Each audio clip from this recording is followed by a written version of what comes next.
All right, so we got a little drama heading into the weekend for Vanessa. A guy slid into her DMs and they hit it off, but he lives in another state. She really thinks this could be the one they're going to meet in person over the weekend. Oh, no. Okay, y'all. Out the gate. Well, I was really excited until you said they're going to meet in person because all my little siren in my head is going, human trafficking! Oh, yeah. Yeah, that's definitely an issue for sure. I've seen Taken one too many times. All right, Vanessa, thank you so much for joining the Bert Show. So break down how this relationship started and what you are anticipating for the weekend. Yeah, hi. So, I mean, you got me worried for like a hot second with that comment.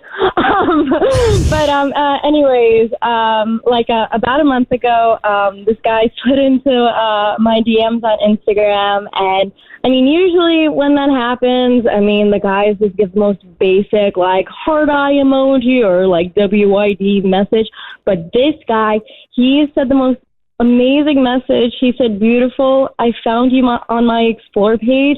I just had to wish you a great day, which is like, hot. And I mean, from his picture, he looks so cute. And so, I mean, I just had to respond, and we just ended up like having like great conversations.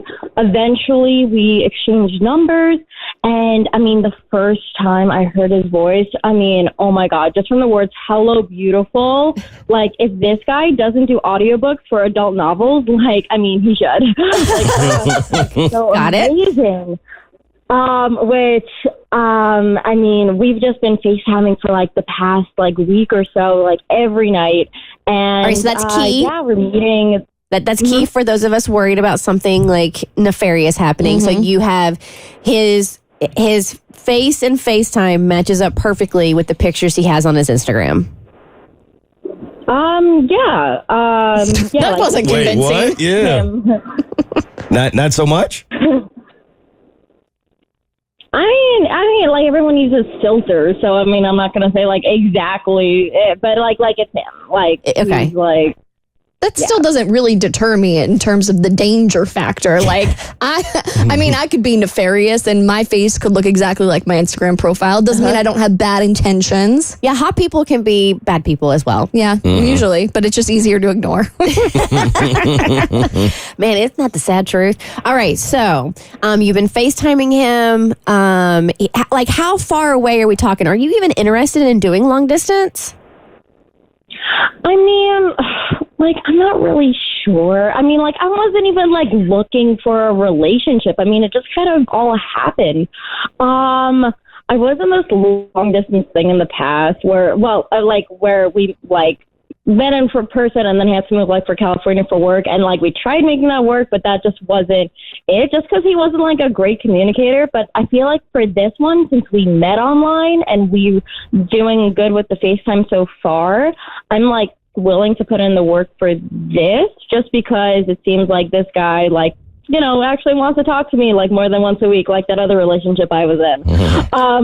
So that's I guess my thinking when it comes to that. Okay, so you're and I guess like that's So you're meeting in first time on this weekend. You're meeting in first time on Saturday. You asked us for some words of wisdom in your email. So we're going to give you some safety words of email. Like 911. We'll start there. We're going to give you some safety words of wisdom, and then we're also going to give you some romantic words of wisdom. So, Abby, let's cover our safety basis first. Okay, let's start here. How far are you traveling to meet this guy?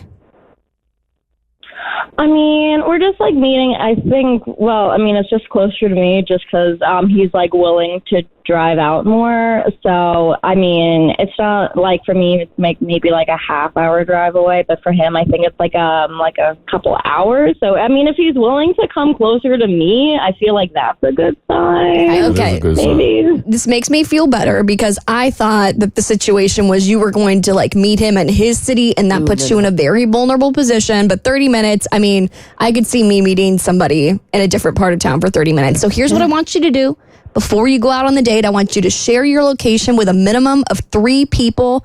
one of your parents, if they're involved in your life, like a bestie, and then maybe like a guy best friend that could like really mess them up if need be. So that's my safety tips. Tell people where you're going, what's his name, share the Instagram so they know what he looks like, so they know who to tell the police about if something goes wrong. And then from a romantic standpoint, I would just say temper your expectations a little bit, because I think it's easy for people to pretend that they're the best version of themselves online or over phone calls because life isn't getting in the way. So just know that things could feel a little bit different in person. I feel like it's easy to curate a false sense of intimacy over like texts and phone calls and stuff, but I'm wishing you the best, and I hope you don't get snatched up by this man. Put that in the universe. Mo, any words of wisdom from a man's vantage point? Well, I think the ladies have the darkness part of it covered just in case something goes bad. But I will just say, in case it all goes well, you should be fully prepared because you guys FaceTime often, so it probably won't be as awkward as it could possibly be. So I just say be yourself and look forward to having some fun.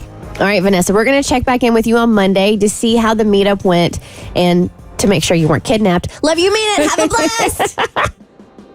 Thanks, everyone. We just made her so unexcited for this date. The Bert Show.